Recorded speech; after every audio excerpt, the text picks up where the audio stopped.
When I plug in, I don't want to run out of battery power. That's happened to me once before. Well, let's see how that view is for you guys. Some of these other lights off. Alright. And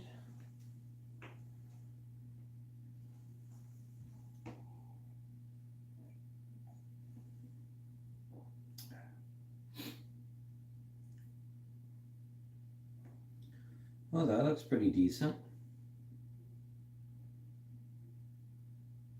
It could be a little bit better, I guess, but does the sound okay?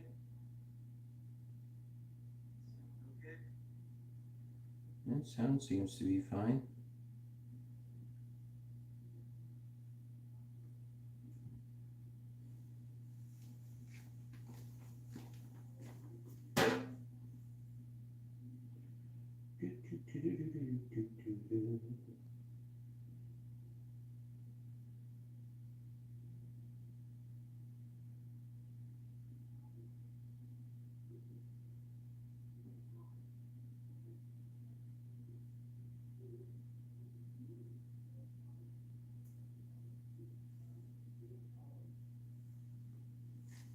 All right.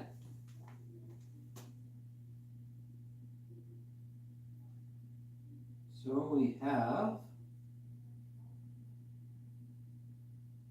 episode 6, 8-Ball 101. And 8-Ball 101, episode 6. So we changed the show a little bit. It was taking a little too long for some people, so we've shortened it up. We're going to be about an hour and 20 minutes. And what this show entails now is just me talking through my rack, my ideas, the particular pattern I see and why I want to choose that pattern. Going back a little before that, stripes or solids, you know, why, reasons for choosing stripes and solids and what have you, and going through that. And then selecting stripes or solids, and then breaking down my run or my run to safe, if that happens to be the play, where I feel like the rack is better played by just shooting a couple balls in to establish and then play a safety. And that's a really good strategy that has been really used effectively recently by my friend Usama, who won the WCVNEA Masters Singles. And if you asked people probably at the beginning of the tournament if they thought Usama would win the tournament, looking at all the players, they probably might think he would finish in the top 6, but not a favorite to win. And he proved everyone wrong. He played a lot of safety play. And he plays a very smart game, a game that I like to play myself. And he employed the strategy that I show you here, and it was effective even on the master level. He was frustrating his opponents by grinding and developing his clusters and just playing smart, not taking high risk. And he won the event. So kudos to him. So today, that's how the show works. I just go through 5 racks. It's a little bit faster this way. And I would implore you, when you see the rack, if you have a pattern that you feel is the best pattern for the table, pause the video, pause it. Write down your pattern in number. If you think it's like I should shoot the 1, 3, 5, 7, then the 8, write that down in the comments. And I hope to go through those comments, or I 100% will go through those comments. And if I didn't choose your pattern, then I'll explain to you why I didn't. And I'm going to be checking my phone in between racks, and there'll be times where I can go through that and say, yeah, I thought about that pattern, but you know, I decided to go this way or that, or what have you. So yeah, thanks a lot for tuning in, and let's get to it. Rack number 1.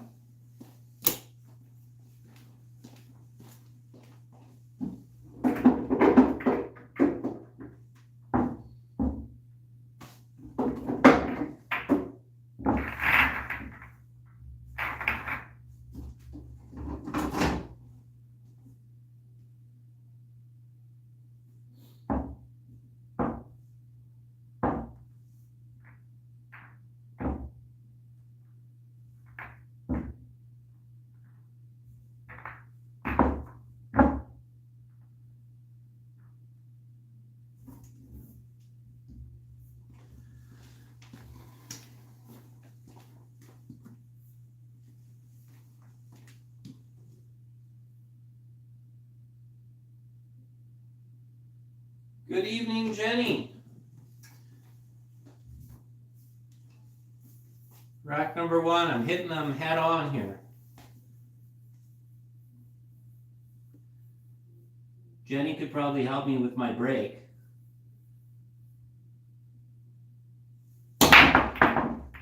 Just trying to get a good break and control the cue ball.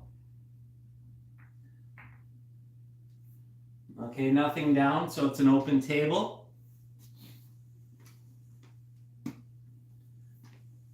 So right away I see problems. I'm looking at this problem. The 13 looks like it's blocked by the 4 ball. This 11-10, this 10 ball is pretty tied up. The 11,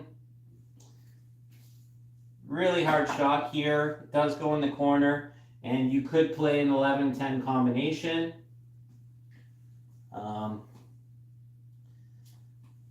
Yeah, it's a really tough rack here, first rack. Just looking at it, I mean, the 6 looks like it's blocked by the 14. I could possibly go 6 off the rail, off the 14 in the corner, so that's an option. And other than that, I don't know, stripes or solids. I'm kind of hampered here for my opener, which I don't like.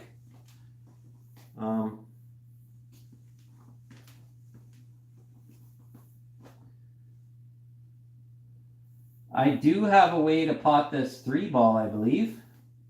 I can hit the rail first, hit the 15 and get the 3 in. There is a danger of following that in with the cue ball. And I actually may be able to just get inside that and pocket that 3 ball. That's going to send the 15 ball up this way. But I could hold for the 4. Then my only problem for solids, this 13 is in the way of the deuce. Deuce doesn't really go right now, so I'm looking at this and I'm liking solids right off the bat here. Because for me, I have a couple of options for an opening shot. Another opening shot, as crazy as it is I have this 13-4 combination.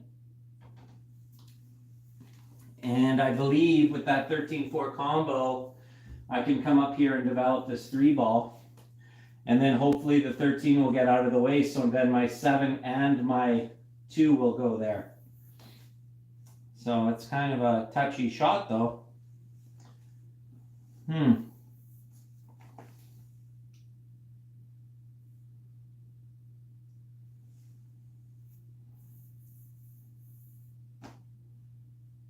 I'm going to try this 3 ball and hopefully hit the 15 ball up here so that the 5 is still open to that corner. So I'm going to try here.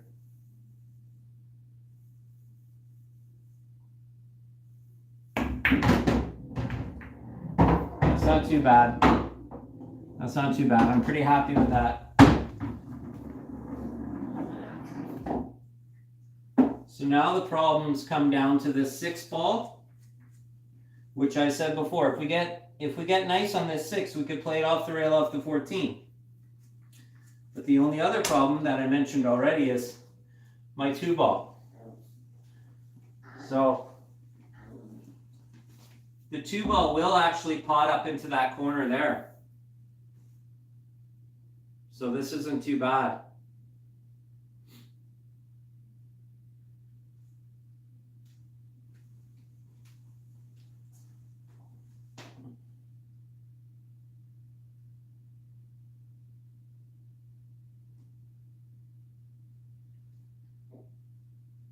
I like to play in zones, 8 ball. I like to put the cue ball in an area where I have multiple different shot options.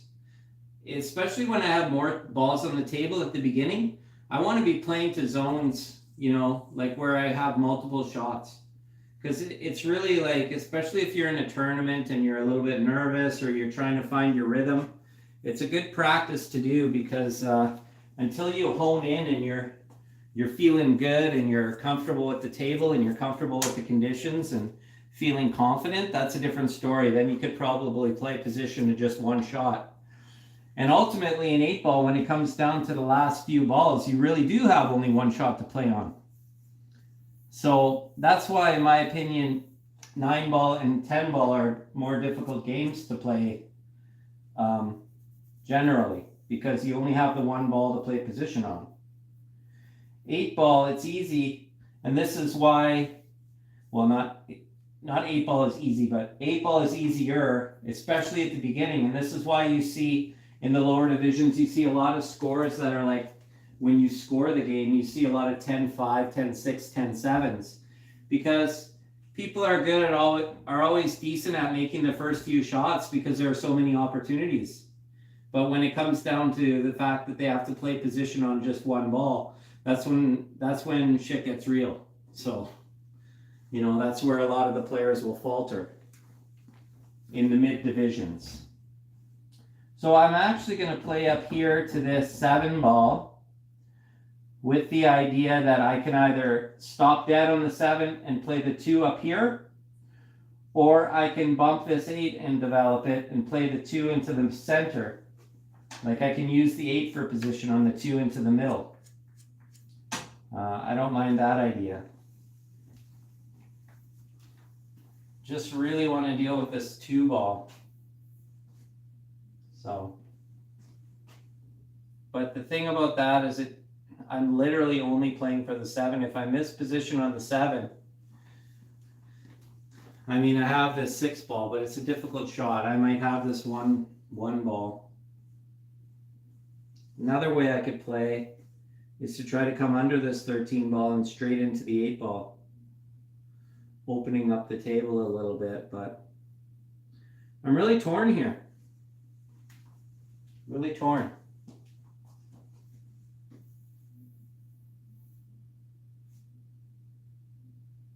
I think I'm going to go up to the 7.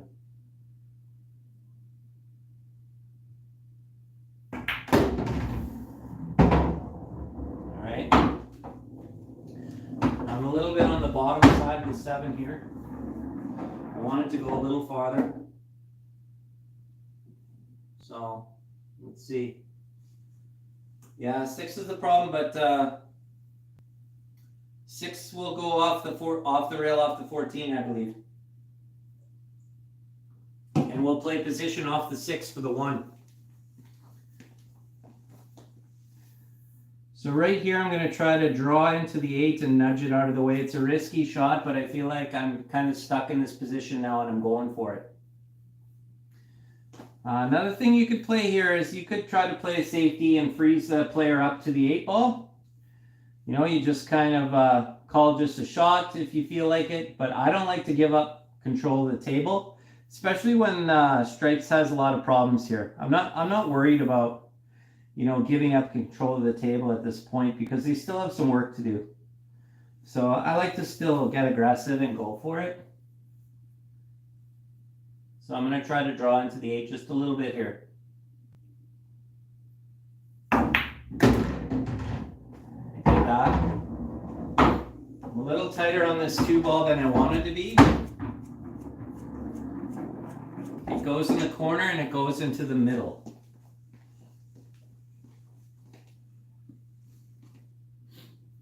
But funny enough, we're almost dead straight in on our 6-ball right now. This is a touchy, you know, if we get from we can go from the 5 across for the 2. That's not a problem. So maybe that's the play. Go for it right now. 6 off the rail, off the 14. Now you got to watch the 14 doesn't come over and block our 1-ball, right? So you got to play with a good speed. So you want to go 6 off the rail, off the 14 with a soft draw. Then play the 1 and come across and leave myself the angle on the 5 to get to the 2.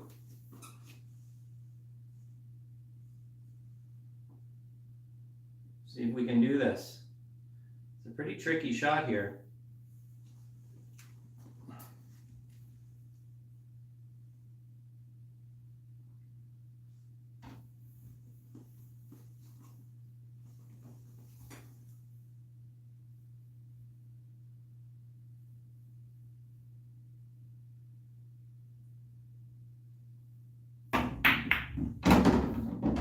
Wow. I achieved the shot, but I have to be honest with myself, I fouled there. You can see I hit the 12 ball, like I cut the 12 ball first. Otherwise, there's no way the 12 will get over there. The 12 was not supposed to move if I hit a good shot there. So that was actually a foul. So, okay, so now we're stripes and we have a ball in hand. What do? Well, you got this issue here. Now, there's a few ways to play this, right? You have control of this pocket here, and you got this cluster here. So in my experience, it's good to try to develop as much as you can and play safe at the same time. So for me, the shot here is to try to get another ball in hand and open this up. Oh. Or we could try to play some type of breakout, you know, and go for it. I don't believe this went into the corner. You know, play some kind of breakout and go for it, right? Which I'm not crazy about the breakout, but I would play a safety here. So this is the safety I would play. Call just a shot. I'd try to shoot this 10 into the 11, kind of putting it in front of the hole, and send my 10 over this direction to kind of, I don't know, I don't want to hit it too hard. I don't want to get it in too much trouble, but I really want to focus on putting my cue ball frozen to this 15 ball. So this is a safety shot I would play here. And I missed. I missed the safety. Did I sell out? I did sell out. And I broke out the problem ball for stripes. Or I mean for solids. So that was all around, that was a terrible shot. Okay, let's try to run this for solids now. We're gonna play top off the 8-ball. Shoot this into the middle.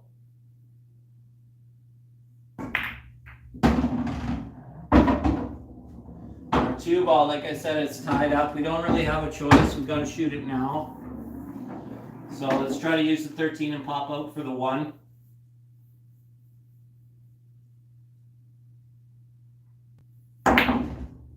We missed that.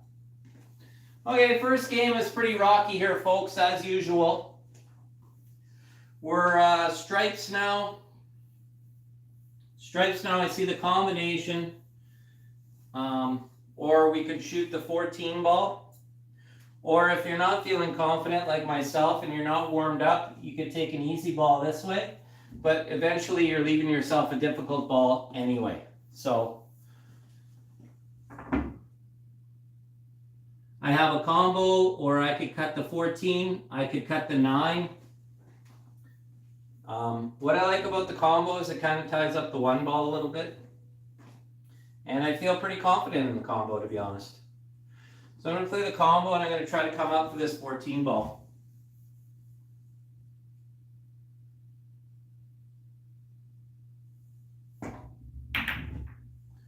Missed the combo, but again, we tied it up.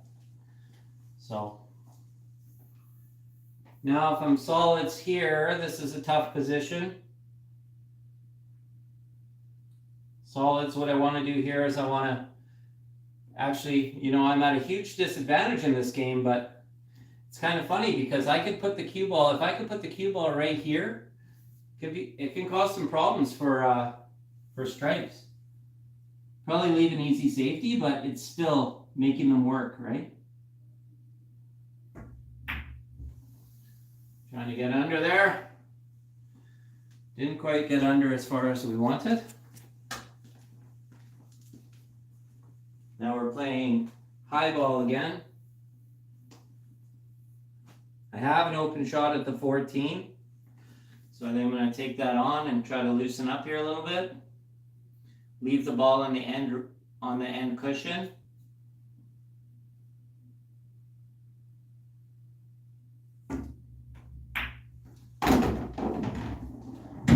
Pretty safe shot.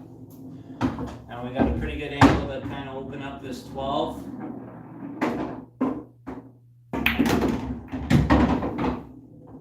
Now things are kind of opened up a bit. I come up with a plan here.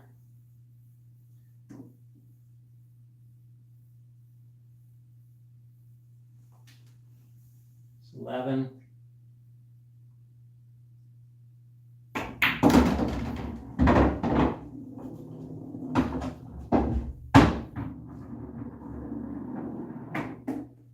like this 9 for last, but 13 to the 9 is kind of annoying. But it's kind of what I'm going to have to figure out.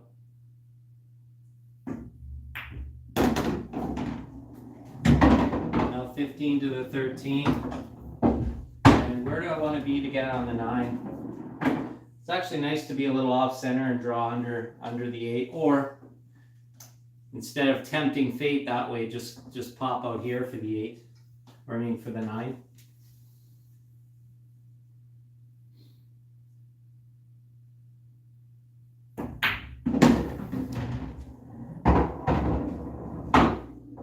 So it would depend on the angle I have. I can play a little bit of a fancier shot here if I want.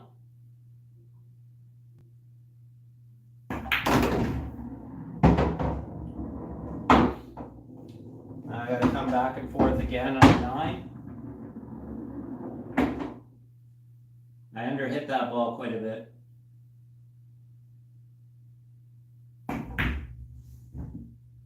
Oh, tight pockets. Tight pockets. Okay. So this first game has been quite a crapshoot. Usually is. But this is how it is in the tournament too. Like, that's why I don't mind doing this. I mean, I know it's probably not best for viewing, but I come in here completely cold. I haven't hit a ball since Thursday. Not to make excuses, but I do practice. But this is what it's going to be like. You know, sometimes you show up for a tournament and you got to get in there and you got to play. So this is helping me to do that, I hope. Now I'm looking at this and I'm thinking, can I miss this 2? Is the 2 ball the shot up? Can I miss it and then just come back up for that? Or do I have to play draw? Am I coming into the 2 ball? What's the play here? 2 rails into the 8 and it gives me perfect shape on the 2. I mean, it sounds crazy, but it's pretty natural that way, actually. If you look at the line.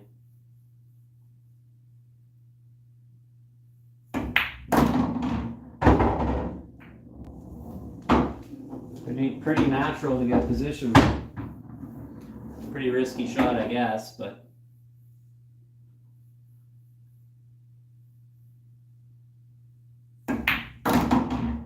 ooh, man. Just trying to miss that a little more.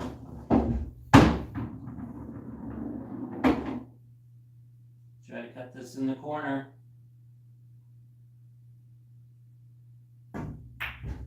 Dogged it. All right. That was awful game.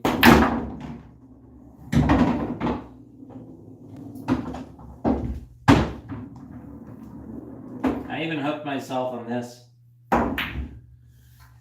Okay, let's get to game number 2. That was probably my worst game on video ever. So I'd like to really just forget that game and move on to the next one. You gotta be positive, guys. You're gonna have bad games like that. Like, that was atrocious. Not a single thing went right. We mishit every ball. That was awful. Who would want to watch that? Anyway, if you're still with me, give me a little bit of love, a little bit of support, because I'm feeling pretty crappy about that rack. Feeling pretty crappy about it. So let's go on to rack number 2 and let's see if we can actually get a run out. I guess the good thing to take away is usually in my 8-ball 101 series, I do at least run out 1 table out of the 5, which is a pretty good average, really. If I could run out 1 table out of every 5 that I played. I don't do that in league. I wish I did. I've had some seasons where I've run 1 out of every 5, but this is why I practice. Okay, let's try a little bit of a different break here. Thanks, Jenny. Just learning how to talk and play at the same time. I've been doing it. This is my 6th episode, but just not quite great at it yet. We're going to do, this is my friend Clayton. My good friend Clayton, he passed just last year, unfortunately. This was a break that he showed me. Put your arm in the bar box pocket here. And this break seems to work fairly well for me. It was his favorite break, shot for 8-ball. Got to hit it hard enough for that cue ball to get past the side pocket. But it opens up some pretty, he used to run out a lot of racks with that break. So, okay. New game. New game, new problems.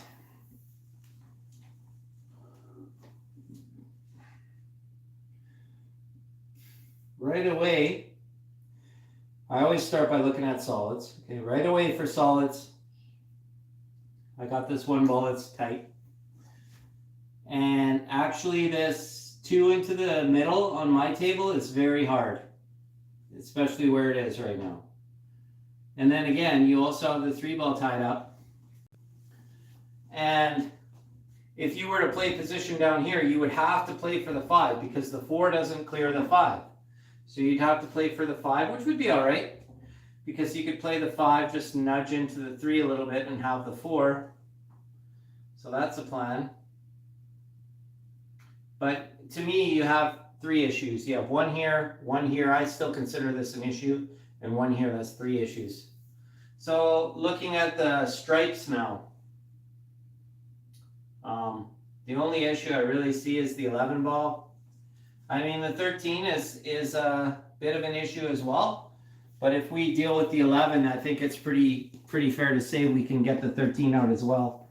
And getting on this 11 ball right here is key. If I can get straight in on this 11, then I can pocket the 13. So to get me on the 11, I need to be pretty straight on this 10 ball, right? And I don't know if I'm quite straight enough right here, but it's pretty darn close, I tell you. I might be able to roll up for this 11 right off this 10 right now.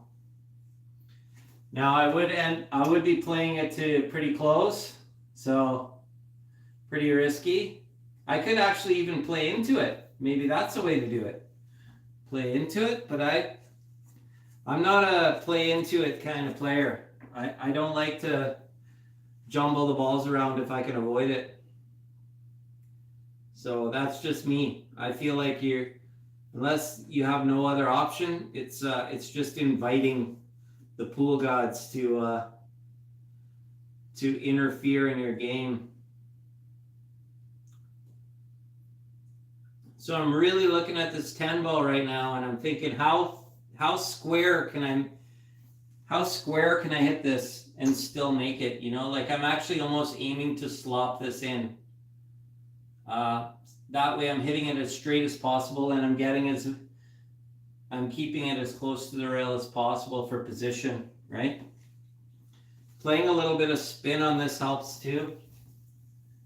Spinning it in. And if you're playing a lot of top on a shot like this, the Earl Strickland trick is to bend both of your knees and get right down on the ball. It's a slow stroke. Let's see if we can do this here.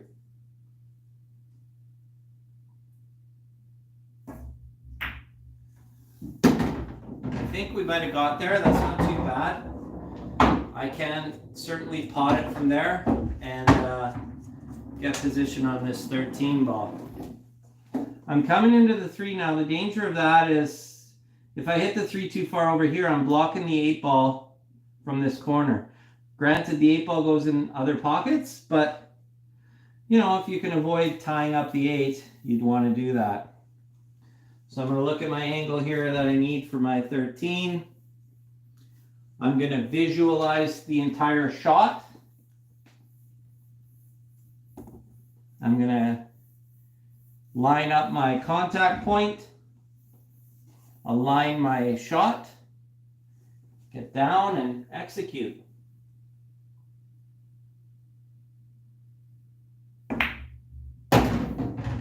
There it is. And that worked out really well.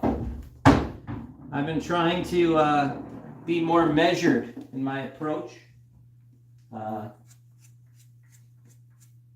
The last game is no reflection on, where I'm at with my game at all. Right now, I'm trying to be more measured with my approach and the order and pre-shot routine and execution that I do when I play. I'd like to leave this 14 for last. It's a nice, it's almost a perfect stop shot 8-ball. The 9-ball is also another good ball for position, right? So the way I like to look at this is now I'll go backwards and I'll say, what's my last shot before the 8? Well, if I could get like pretty straight on this 9-ball or 14-ball, sorry, and just stop it right there, then I'd have the 8. That would be ideal. Okay, now what's the key ball for that? Well, if I could shoot this 9-ball up in this corner, if I had a ball in hand, shoot this 9 in the corner, or I would shoot the 9 into this side. But actually the best is if it goes to, I have a stop shot here. Stop shot leaves me perfectly straight there. Okay, well, what's the next question? How do I get, which ball would I play if I had to play a ball in hand to play for that shot?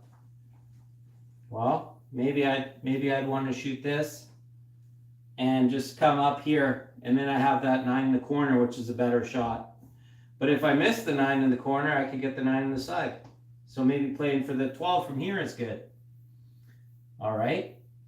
How do I get here for the 12? Well, off this 15 ball. If I shoot this 15 ball and draw back for the 12, or I could play the 15, depending on my angle, I could play the 15 and play top and roll out for the 12. Or I can even switch up the pattern, play the 9 and the 12. So for me, now that I've figured that all out, now my key is, oh, well, how do I get on that 15? And the answer is right in front of me, right here. So I want to go from here to my 15, 12, 9, 14, 8. That's how I come up with my pattern. I work it backwards. A lot of players do that. And the more you do it, the faster you get at it. And I think 8-ball is all about minimizing cue ball movement. It's not like 9-ball. If you can go stop, stop, stop, stop, stop, that's what you want to do in 8-ball. So here we go.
There we go, rack number 2.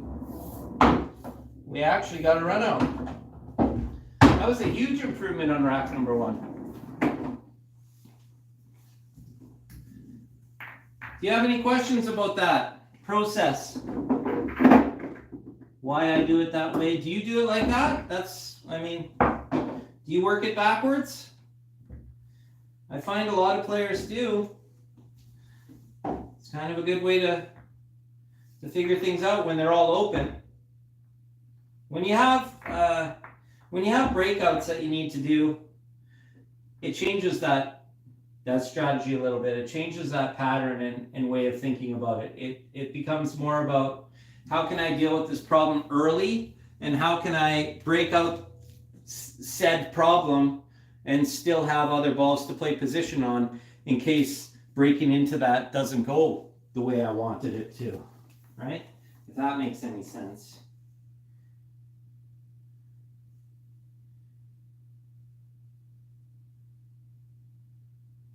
Three angles ahead, whatever. Yeah, I get that. How is thinking three balls ahead different than thinking three angles ahead?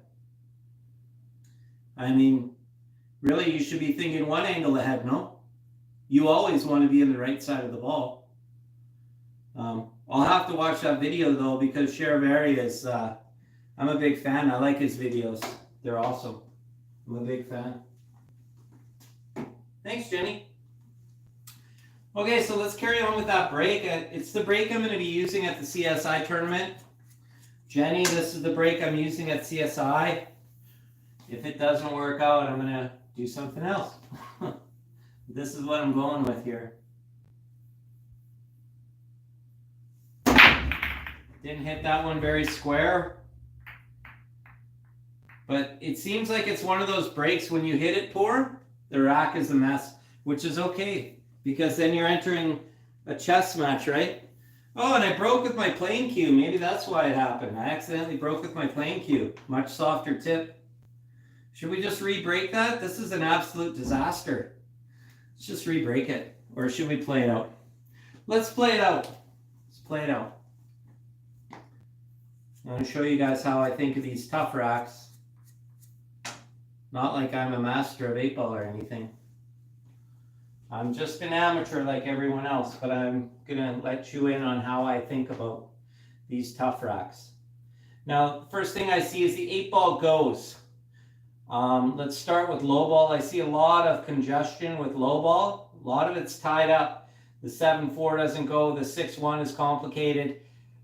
The 2-ball, and again, I only have one opening ball, the 3. So right away, my eyes went to the stripes. I have a combination here that will help to develop this 14 ball.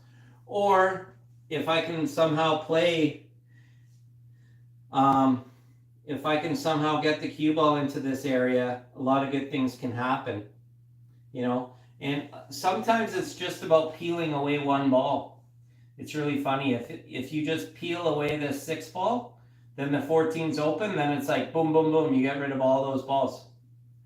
So just think of a pattern here, because in 8-ball, when you are faced with the rack like this and you are going to be doing breakouts and that, you excuse me, you want to make sure you're doing breakouts but not break-ins, okay? Which means you don't want to be breaking balls. Like if I had some balls here, I wouldn't want to be coming with the cue ball and breaking these balls towards this cluster, right? I'd want to, because that to me is breaking them in to more problems. You want to break them away from those problems, right? So the danger of playing this 10-9 combo is I'm almost breaking the 4 into more problems, the 14 rather. But if I hit it firm enough, it'll go off the 7 and it'll skip right out here. But then where does the 10 ball go? Well, the 10 ball on this combo should just stop right there. If anything, it might roll ahead just a little bit. So that is a potential breakout. Shoot the 10, thin the 9. The 10 hits the 14. The 14 goes out here. We're playing it to this position. Our 10 ball stays there, and we're trying to set it up for a stop shot so that when we do that breakout, we have position on this 11 ball, right? So with that being said, is that an option? My summation, yes, that is an option. We'd have to play a little inside spin off of this to get out here, so it's a little bit of a tougher shot. But yeah, that is one option. Is there another option? Well, let's look. What other shots do I have for openers? The 10 ball will go. I could actually shoot the 10 right now. And that'll send the 9 off the rail into the 7. Now the 7's hitting the 14, and maybe potentially the 7's going to cause me problems because it's going to come into here, or it's going to come into the 6, and it's going to cause me. Is it going to cause me more problems than it's worth? Is the question. Is breaking the 9 this way into the 7 good, or non-productive? So I'm not a fan of that option. I'm going to rule that out. Another option I have here is to play the 11, get an angle on this 12 to come into the 6 and hit it out of the way. Possibly hitting the 6 and the 1 and ending up with the shot on the 14 in the middle, which it seems implausible, but it's very plausible. Okay, it's a lot of good things can happen there. And if we hit it with speed, I don't know, I don't think I would hit it with speed. I would just kind of hit it,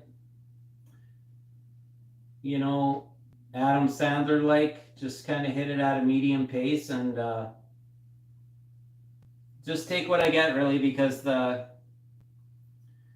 solids have some issues here. But the problem I see with that, because everything comes with an issue, is I was planning on using this 11 to get to this 13 ball, so I'd have to figure out a way back to the 13.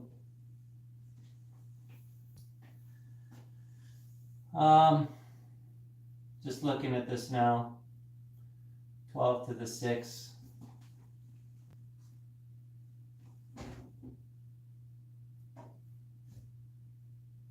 I don't mind it, I really don't mind it. I got to come back to about here.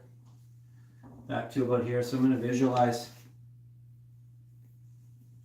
Is that so for me, it's between the first option where I said play this triple combo, or play this combination, or the second option, which is get an angle on the 12 and come into the 6 and then just pick these away. Which I like that. It's one of those, this is one of those games where you got to get pinpoint position and you got to get fortunate off of your first breakout shot.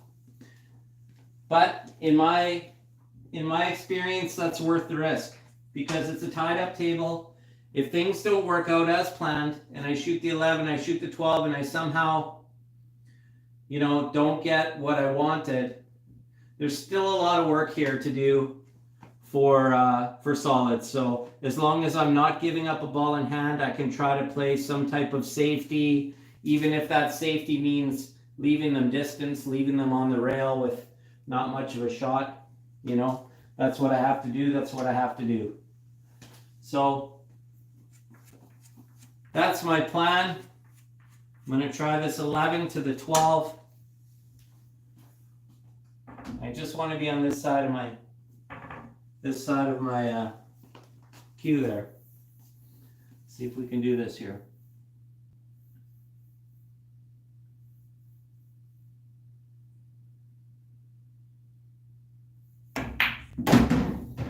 Another thing about this is, if it doesn't work out, maybe we can get back to our other plan. But got a decent angle here. I have to play a drag and just a kind of stun to just hit this softly out of the way. Does the 14 go? So now I'm looking at, does the 14 go in between the 7 and 2?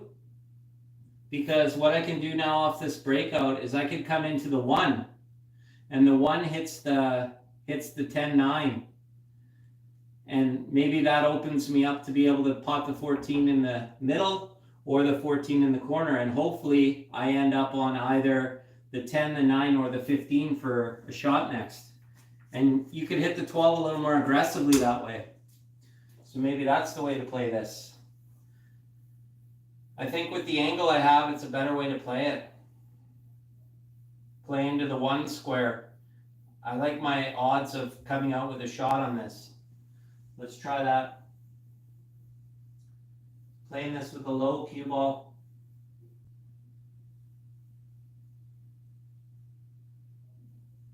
Hey, that's not too bad. We did tie up the 8 with that 6. So now we have some issues with that 8-ball. The 8-ball will go up into the corner there.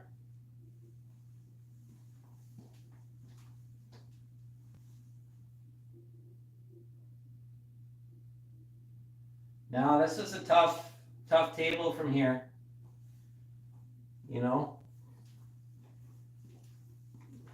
The 14 has a pocket, the 9 will have a pocket, but you got to get the 15 out of the way. And then how do you get back for the 13?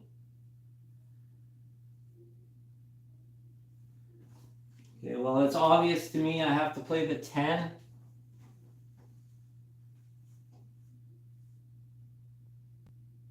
And then the 15.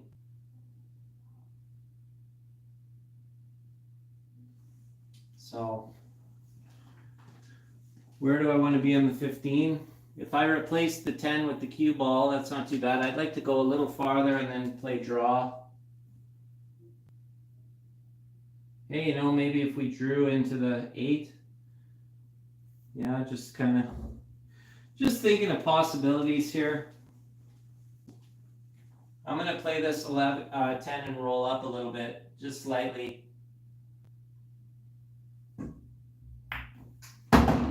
It's a little more than I wanted to, but playing for the 15 here.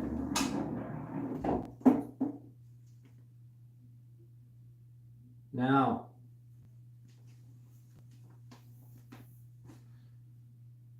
we have a good angle here on this 15. We can do a few things.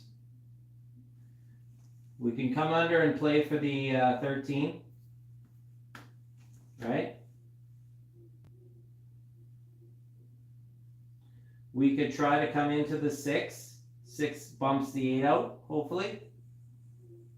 But the 8 will maybe block the 13, so it's kind of risky. Or we could just play for the 14, right? The problem is with that is how do I go from the 14 to the 9? I know, but how do I go from the 9 back to the 13? That's a problem.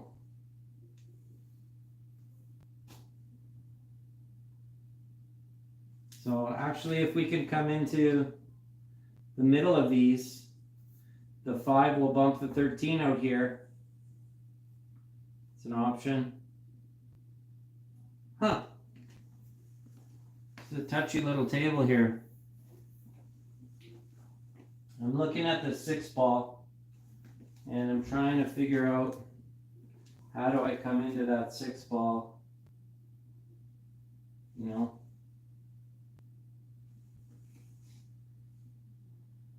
somewhere here, right? I just used Tony Robles' little system there that he taught little Chris. I just used it just there. It's a great system. If you haven't seen that video, go over to little Chris's channel and check it out. It's a really cool tip. Another channel I really like, Here After Media, or Here After Billiards. Good friend of mine, Andreas. Check him out. He's got a great channel. Okay, I'm going to try to come into the 6 ball here because I'm ruthless. And I feel like it's pretty natural.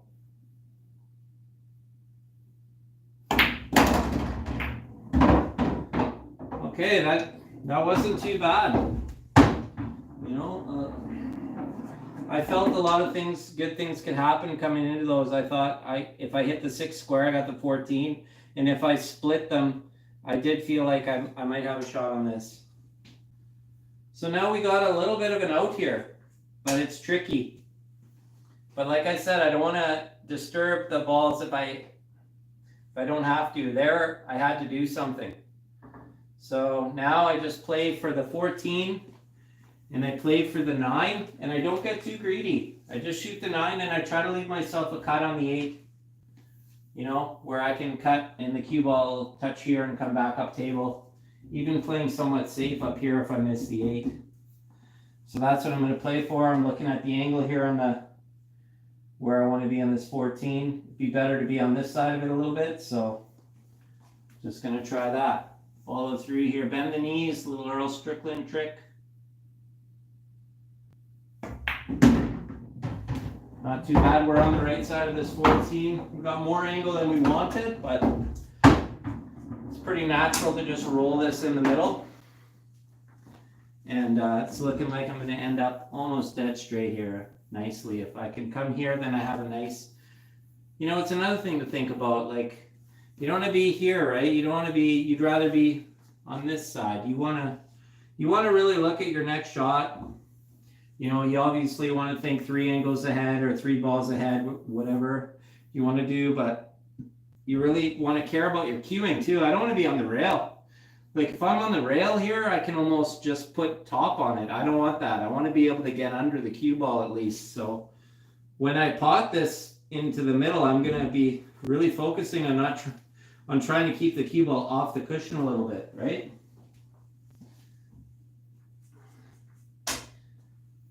I'm going to line this up, and then I'm going to look at where I'm hitting the rail. Okay, so I'm hitting the rail right about here. So I want to bounce out just a little bit, right? So I'm kind of almost bridging over this 3 just slightly. So now I'm going to just look at my contact point. I'm going to visualize the whole shot. Visualize it. Now I'm thinking I might be ending up coming back here, it looks like, which this is okay. When I visualize it, I see it coming over here. Okay. That's all right.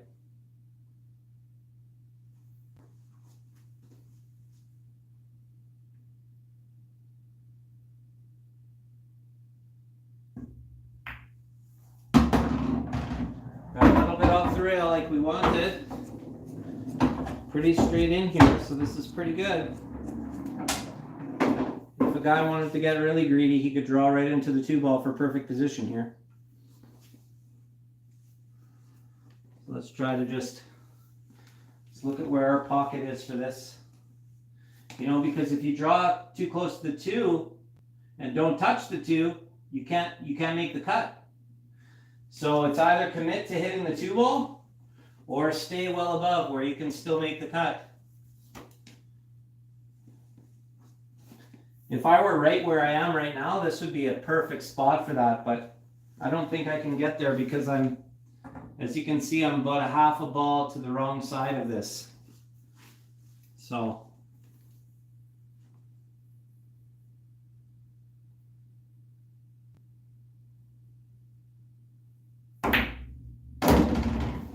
not too bad. I take that all day long. I wanted to leave myself in a position where I could still make this cut shot.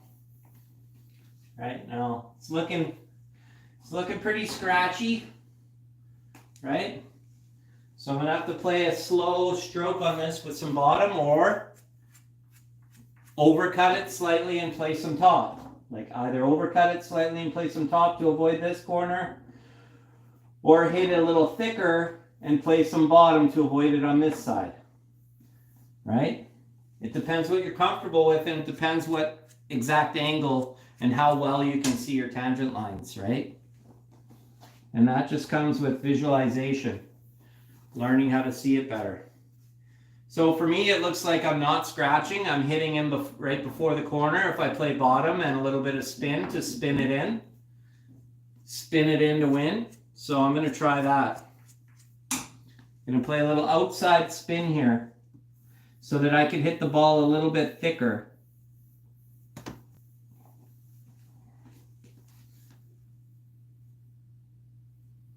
Really loose grip.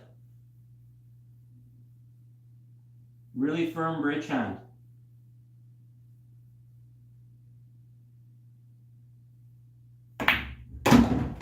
There it is. All right, well, that was a super tough rack, and you know, we got some fortunate. We had a couple of situations where we were coming into balls, but I hope that explains to you the reasoning behind why I came into them the way that I did, and my expectations. And how, when I'm coming into the balls, I'm not just coming into them blind. I'm looking at which balls are hitting the other balls. What are the possibilities? What are the potentials? Do I get it right all the time? Absolutely not. I get it wrong most of the time. But I'm not too far off. And some of the times when you visualize it all, and you're able to visualize like the way 4 or 5 balls are going to move, and they do exactly what you thought they were gonna, you feel amazing. You're like, yeah, you know, your opponent's looking at you like, what a fluke they got on this ball. And you're like, I saw all of that happening before it happened. And nothing feels better. It's amazing. Okay, let's go on to rack number 3, and let's try to break with our break cue this time. See if it helps. I'll go check the comments here and take a little sip of my tea and grab a water. But we're already on rack number 3 here. I wish I could just delete rack number 1. But that's life, man. Gotta take it on the chin.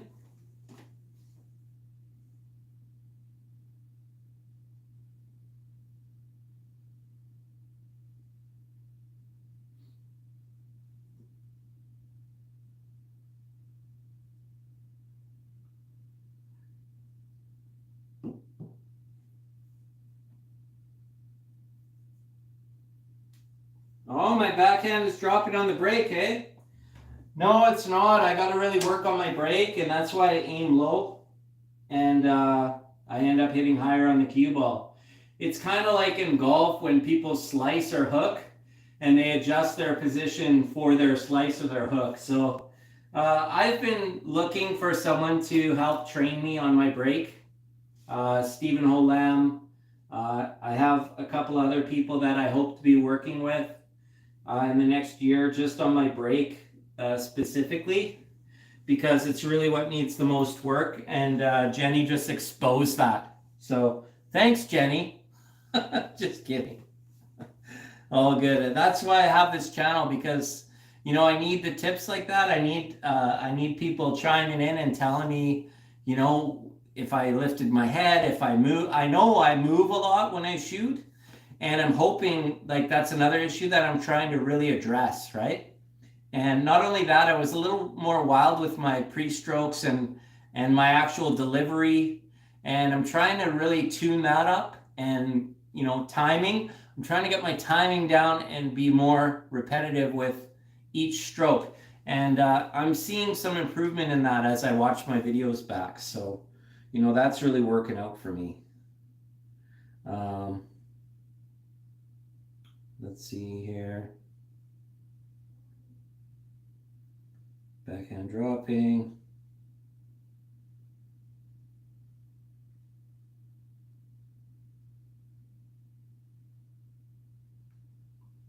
Well, Jenny, we're going to disagree on the drop the elbow for more follow through opinion. I respect your opinion on that. Absolutely.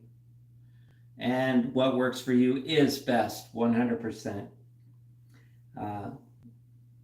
I know Bob Keller on the straight pool guy. He's a big fan of keeping your elbow up.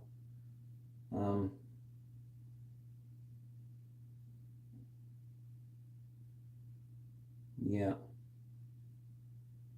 Bang time, what's up, man? Okay, let's go. This is rack number 4. Is this rack 4, guys, or rack 3? Rack 1 was a mess. Rack 2 we ran out. Rack 3 that was, so this is rack number 4, right?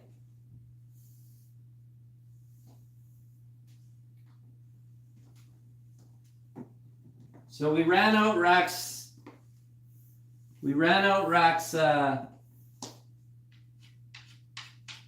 2 and 3. We broke and ran rack 2. But rack 3, I don't think we made a ball. But we ended up running out anyhow. Okay. Let's try this again with my break cue this time. And again, yeah, I break low, I aim low, and I come up on my break shot. But this is just because I can't change things. August is too soon for me to change my break now.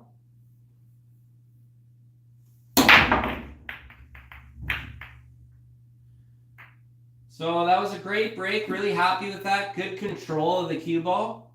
Unfortunately, just didn't make a ball. And my table does break kind of tough, so. And you know, that's why the break. This is why I'm gonna be hiring someone to work on my break with me, because to me, like, that's the difference between winning matches and losing matches. Especially at the higher levels.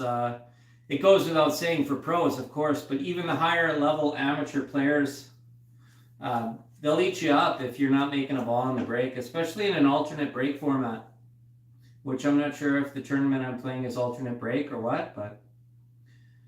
Okay, so I see a couple things here.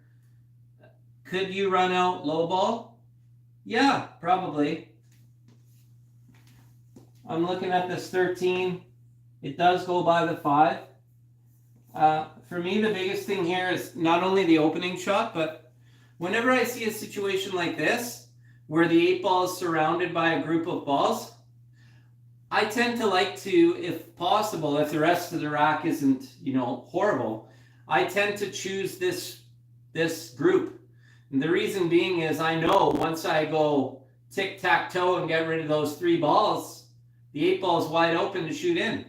But if I get tied up somewhere else and I play poor position or something and I end up having to play a safety shot, this is kind of comforting me that, you know, that the person playing solids is, they have to play pinpoint position, or they're going to have to, you know, develop something there.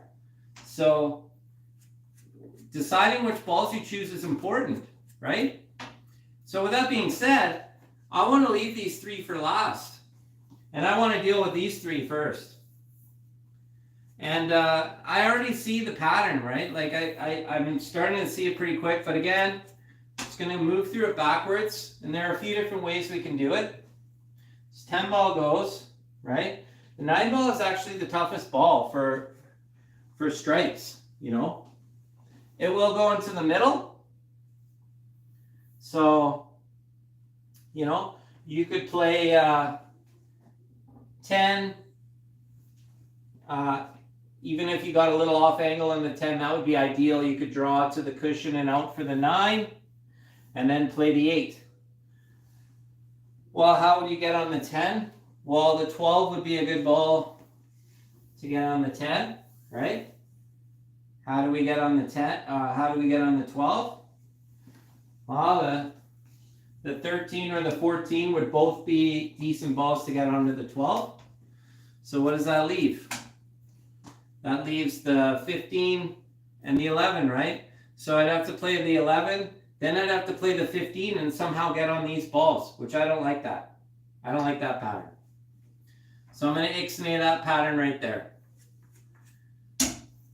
So the other pattern I had was, if I leave this 15, if I get semi-straight on the 15, now it's a touchy shot, but I could play for the 9 into this middle. And then I got the 10 ball to play position for the 8. Right?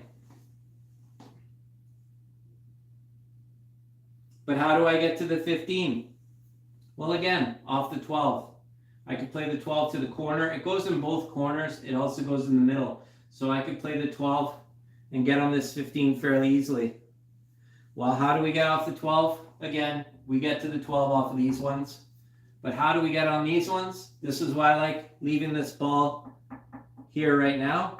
It's because I'm actually just slightly off angle on this 11.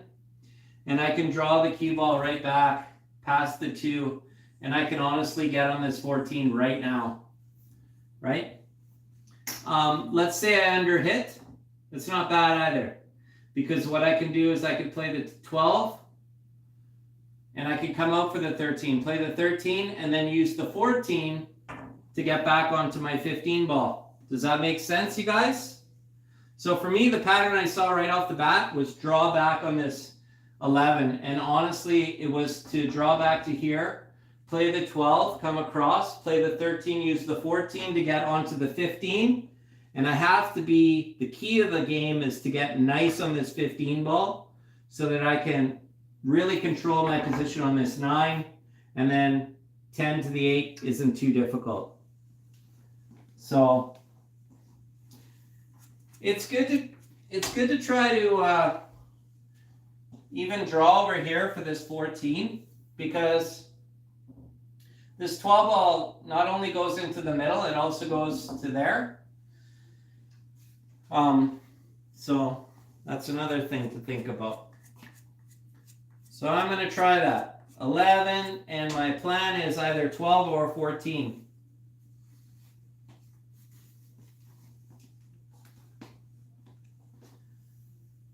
Just because I don't like this angle on the 12. Like visually, I just don't like it cutting it in and getting the cue ball back here. But if I have to do that, I will. But I'd almost rather play this 12 up into the corner pocket. So I'm going to try to draw to this area here and get on the 14 nice and straight if I can. So let's see here. Got to look at my contact points at the 11 and visualize the cue ball. It's a stun draw, so you want it's a touchy stroke. You want the cue ball to stun and then draw so that it can get by the 2. Okay? If you play this shot with outside spin and spin the ball in, you're going to draw into the 2 ball, and now you're causing yourself some issues. So if anything, you want to aim to kind of slightly overcut this ball just a little bit, so that cue ball will just squirt over just a little bit without touching the 4, and then start drawing back.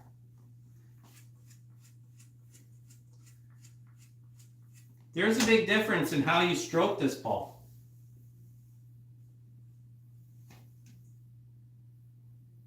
I got a loose grip and a very tight bridge hand.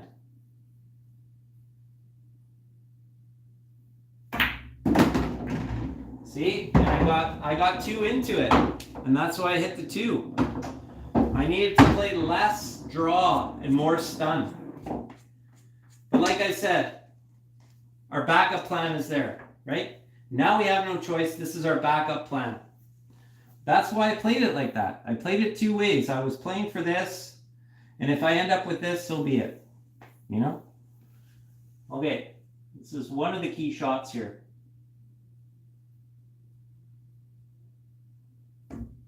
I get nice on this 13 because it's tight.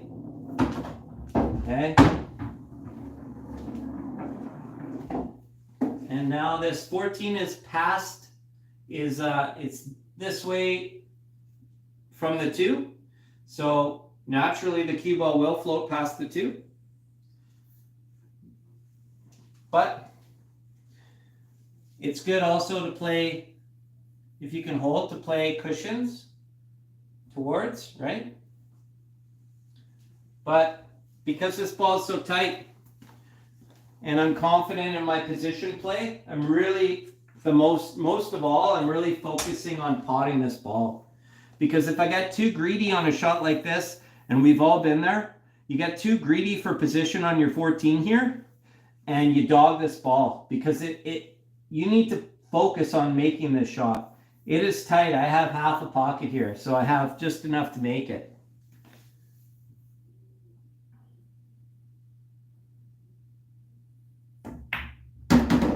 So really focused on the pot there and less on the position because I feel pretty confident in my ability to play position. Okay, so center of the table is almost dead perfect for this. If I can get center of the table. If you're practicing something, put a bunch of balls on the outside of the table and just try to get your cue ball, put a little square, tape a little square there, and play the drill where you just put 15 balls on the table or you put randomly 4 balls and bounce them around. And you take ball in hand and you try to shoot them all in and get the cue ball to land in that square every single time. That's a fantastic drill because we all know how often these types of shots come up where you need to play to the middle of the table, right?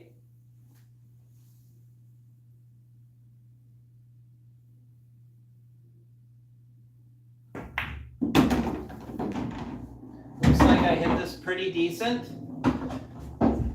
I'm on the right side of the 15. I really didn't want to be like too much on this side of the shot line. So this is great because I can come to the cushion and out if I want. Ultimately, I would have loved to be dead straight, but in a perfect scenario, but at the same time, I don't want to be just off straight on this side. So the fact that I'm off straight on this side, that makes me pretty happy because that's where I would rather be in this shot. So now let's walk around and see, where we want to be on this 9. And I want to be kind of close to where the 15 is now, maybe 1 ball over. And then that's like a pretty straight in shot.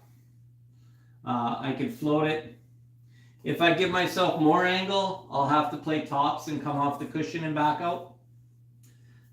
And if I get a little bit, I get a little too much top on it here, then I'm going to be playing to here with the cue ball. And if that happens, I'm going to have to come here, shoot this 10 in, and come 2 rails in between the 6-3 and play position on the 8. So that's getting a little too far ahead, but I want to focus on where I'm going to be on the 9. And if I could be along the same line that the 15 is on right now, then I'll be sitting pretty. I'm going to also look at it from here so that I can see, okay, I don't want my cue ball to be past like this point on the rail, right? I like to be right there, so.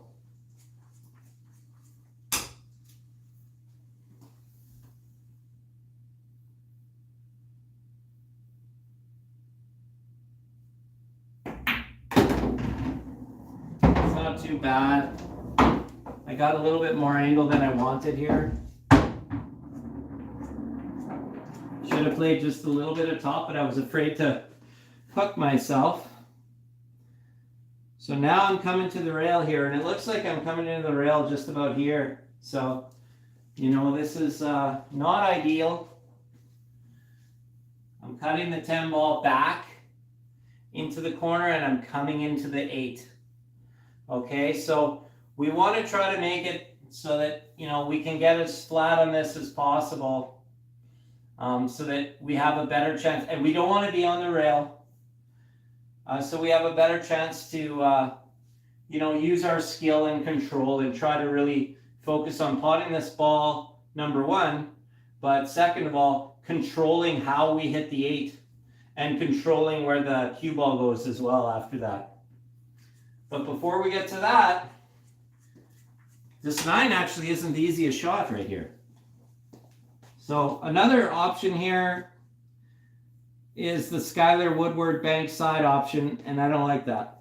So I'm going to play this into the middle, and I'm going to use something that I saw on Just the Tips with Andrew Cleary. Check out his channel, it's awesome. And I'm looking at where I'm potting that, where's the cue ball going with massive top, and it's coming right here. So I can hit, if I hit this correctly with top, I might be able to hit that middle diamond. We'll see. Do I have any other positional options here? Could I come underneath this 10? Probably, but I think it's pretty risky. So sometimes I have to get down on the ball to see, you know, what the potential is, where it can go. And I'm going to have a back cut on that 10. That's all there is to it. But I got to focus on just making the shot.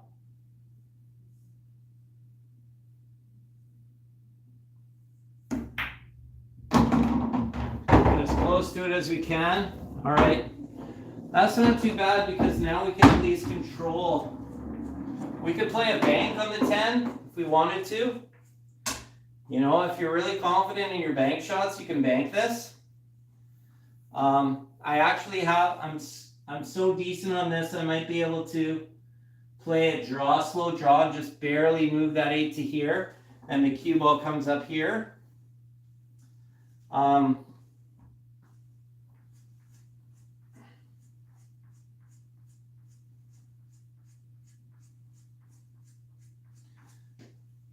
I don't mind the bank here, to be honest. I really don't.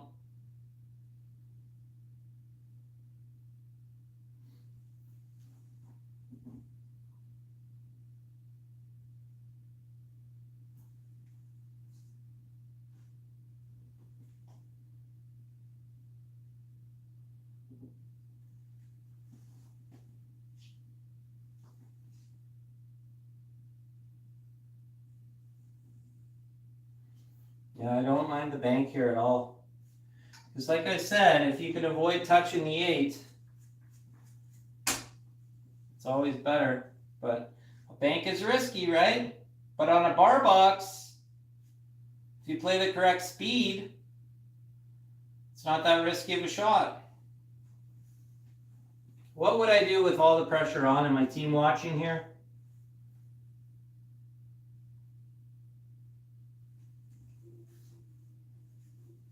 Well, I look at where is this 8 ball going. It's coming off the rail, and it's going to contact this 4 ball, maybe the inside of the 4, and then bounce out to here. If I play draw, it's coming here, and it's going to miss the 4 and bounce out there, out to here. So if I do hit the, where's my tangent line coming from the 10? It's coming right here on the 8. And my cue ball is bouncing out this way to this area. So if I pull it back to this area here, maybe the 8 comes off the cushion and out, and I'm out here, and I have an 8 ball here, cue ball out here for the 8 in the corner. And I got to play just straight bottom for that. Now, if I play the bank, I bank it in with bottom and I draw it out for the 8 into this corner. Because I'm almost dead straight in on the bank corner.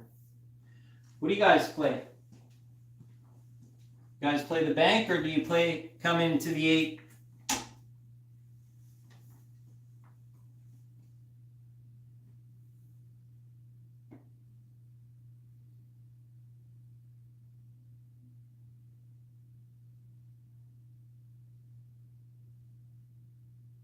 Thanks, Jenny.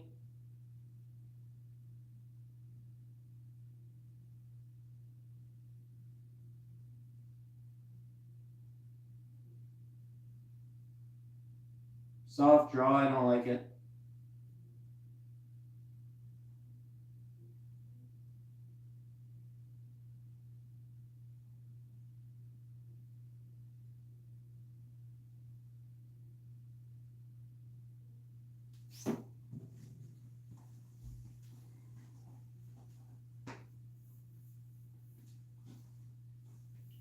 I like to play this confidently, so this is how I play this.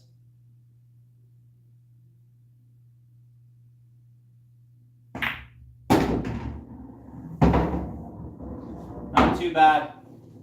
I wasn't expecting to hit the 4 as much. I was hoping the 8 was going to miss the 4, but I did play my cue ball to that position.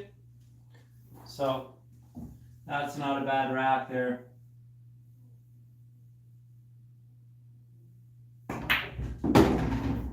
There we go.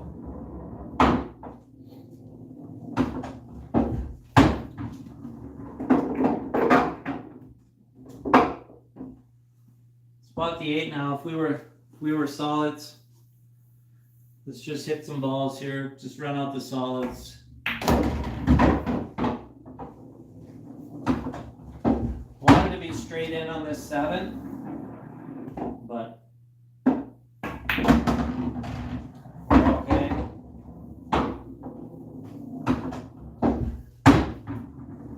The 6 ball can actually be a problem here.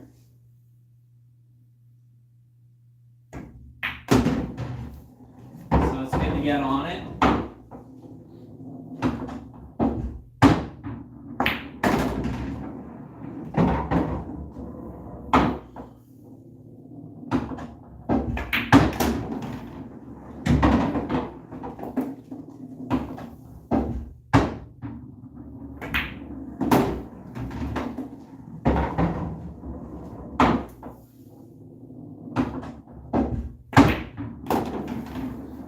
A little bit slower than bang time, but just as effective. Boom! All right, here we go, our final rack. Rack number 5.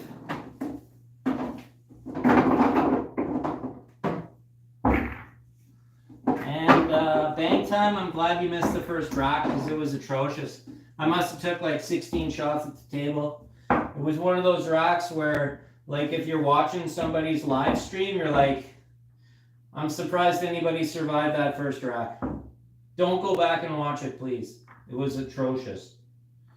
But I come into here cold, and, you know, that's just what I do. So if I'm not hitting the ball well or anything right off the bat, I don't care about that. Okay, here we go, last rack.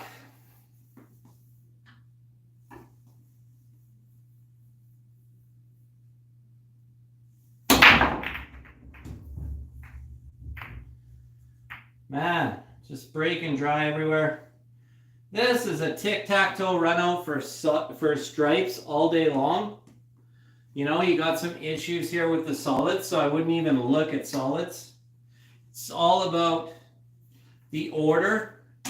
I see the 13 as the most problem ball, getting on the 13 or the 11, right? So how do we do that? Right. Obviously, if you're right here, you got the 12, 13, 11, and you're out. So, you know, maybe playing to that 10 and then getting on the 12 is key. Right. Right off the bat, I see 9 to the 14 to the 15 to the 10, and then we could play a good shot to come in between here, and we're gonna get either the 13 or the 12 or the 11 even. Right? Because this is actually trickier than it seems. Do I have the 11? If I had the 11 right now, I would shoot it right in. But I don't. So looking back here, here's my backwards, right? I see the 12. Then I see the 13.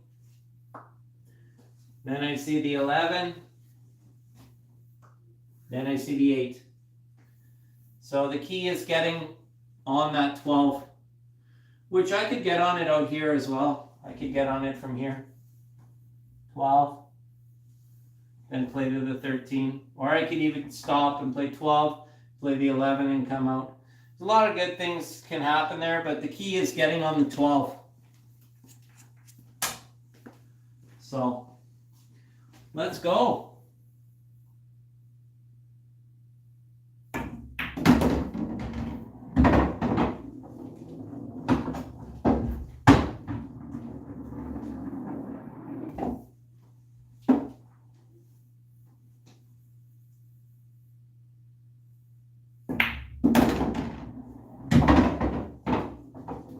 Did I get the pull? Oh, I got the pull hook.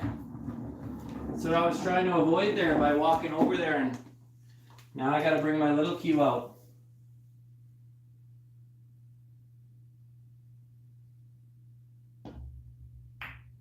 All right.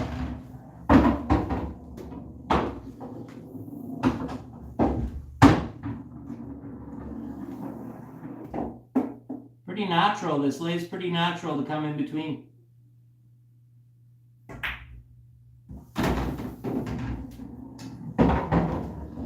Not exactly the plan. I got a little funny here. Got a little funny. Gonna have to play the 13 now and then come back for the 12 again. I don't like this. I don't like this at all. I could play the 12 and play bottom and come into the 13 here. I don't like that angle either. So, what have we done here? Did we get ourselves in a little bit of trouble?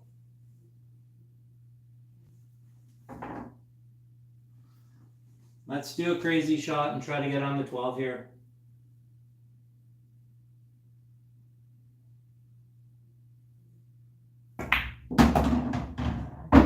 Oh, we're a little heavy. We need the horn. Oh, what a fluke. We needed the horn for position on the 12.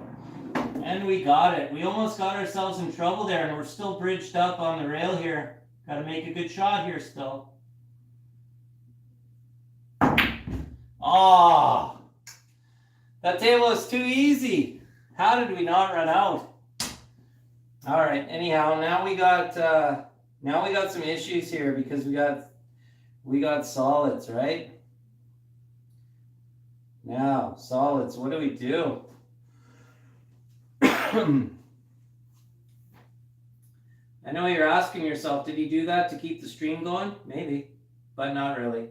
I just missed position on the 12. And part of it was I took for granted my shot on the 10. I didn't even walk around. You notice I got that position on the 10, and then I didn't even look. I just shot it. And that's what I got to not do when I get to the tournament. I got to make sure as simple and as easy as the shot appears, I have to come around and look. Where do I want to be? Where do I not want to be? Had I done that there, I definitely would have ran out. So, okay, what's the key here? The key is we got some issues here. But what I've learned from playing straight pool is once you get one of these issues away here, the rest of them are kind of no worries. So,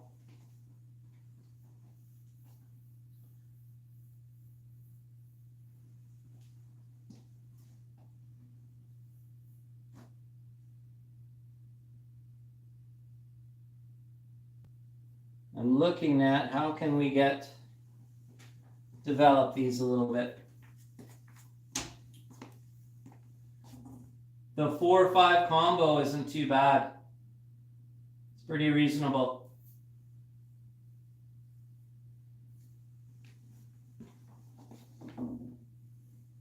The 6-2 combo is okay, but I don't want to get the 6 in trouble. So I'd like to develop those somehow. If I could come into this line here and get underneath, that might be okay. Let's see here what we can do.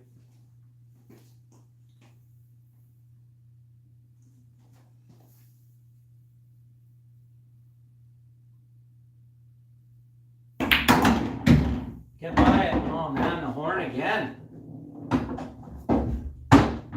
Jeez. I'm trying to get by that. No, we're in trouble here now. We're going to have to play a shot. Or let's play safety. We got a safety here we could play? Or what? Tough safety. That 11 ball's tied up. Well, I mean, it's not tied up, but is there a way we could tie it up? Is there a way we could tie up the 12? Is there a way we could hook the person on both? You know, obviously, if I could see the 6, it'd be great. I could develop the 6-2 and play safe. And you know what? That's probably what I should have done off that 7. Is just not gotten greedy and played for a position to break up the balls and play safe. That's what my friend Sama would have done there, I think. But we didn't do that, so let's go for it. We're gonna go for it here. We're gonna play the bank.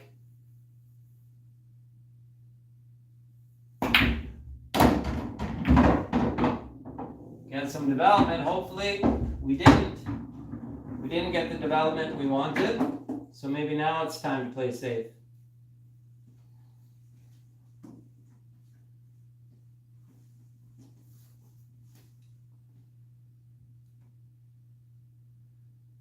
Play safe here. I actually like putting the cue ball behind the 6-2 because it lays pretty natural to put the cue ball back there actually.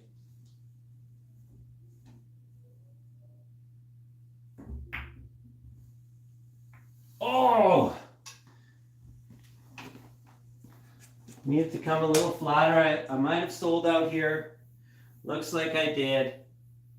Stripes is going to come up here and he's going to blast this in, or she is going to blast this in on you, and you're going to lose 10-2.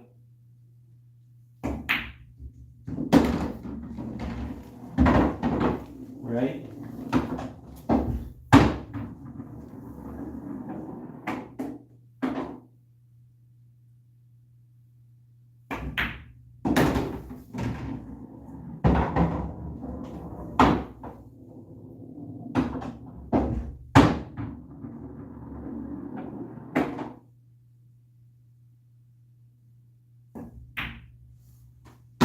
There it is. Rack number 5. Not the best rack. We should have had a run out there for sure. But we got greedy with our position. Well, actually what happened was we didn't look at our position. We had this shot here. Something like this, right? Something like that. And we just shot it, right? We didn't come over here and look. Need to be right there, right? We didn't come over and look. If we came over and looked, we would have been knowing that we could have played that more effectively, right? See what happens when you go over there and look? And here, I could just shoot it in. But then look, if I assumed and I just stopped right there, I would get a funky angle here. I want to go right here. So when you visualize that, when you look and you walk around, the pros, that's what they do. As easy as it seems, they always walk around just to look. See, I came here just to shoot. No, I got to come over here and shoot and say, look, I want to be on this side of the 4 to shoot it in and stun over for the 5. So I want to be right here. Come over here and I look. How do I end up right here? Okay, this is how. That's how. Okay, now I'm on the right side of this ball. Let's say I want to be right here. Okay, visualize right here. Can I get there? Is it possible? Yeah, it is. Visualize it. Look at my shot. Okay.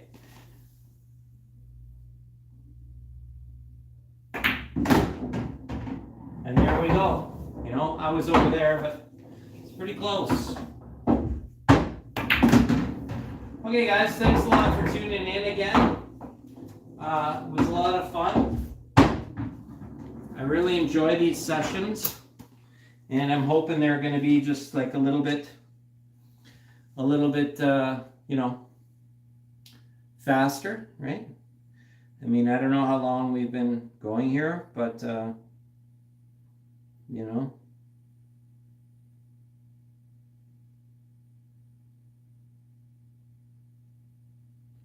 Yeah, thanks for all the tips, Bangtime. Really appreciate it. Really like your point of view. You see the game really well. You and I see the game, the patterns very similar, in a very similar way. So I always appreciate your feedback and the fact that you come and hang out on my channel. And I love watching your channel, even though I was never able to win one of your tournaments. I really wanted to. I really wanted to take out little Chris, but you know, I wasn't able to get into your tournament. So you know, maybe sometime in the winter or the fall, you can get another tournament going and sign me up. But it's kind of difficult because I don't know what time you're in. I think Chris is in Texas, right? So he's like an hour behind me, I believe. And like right now for me, It's 10:41 p.m. I'm in Mountain Standard Time. And where are you, Bangtan? Where are you living? Or did you leave? Somebody left. I'm not sure if it's you. But if it is, maybe you'll see this, or I'll ask you next time. Cue ball control sometimes. Thanks so much for tuning in. I really appreciate your support and the fact that you come out here and watch this. Hopefully, you know, I know I've been learning something. I've watched some of your videos, and I really appreciate your feedback, and I certainly I heed a lot of your advice, because you give a lot of great advice, and I really appreciate that. Who else do we got? Florida, 1241. Who else do I got here? MHF 1979. Thanks so much. This guy's been showing up since the beginning. Really solid guy. Thanks so much for tuning in, pal. Really appreciate your feedback and the support. So without any further ado, I will leave you guys to it. Have yourselves a great evening, and until next week, take care now.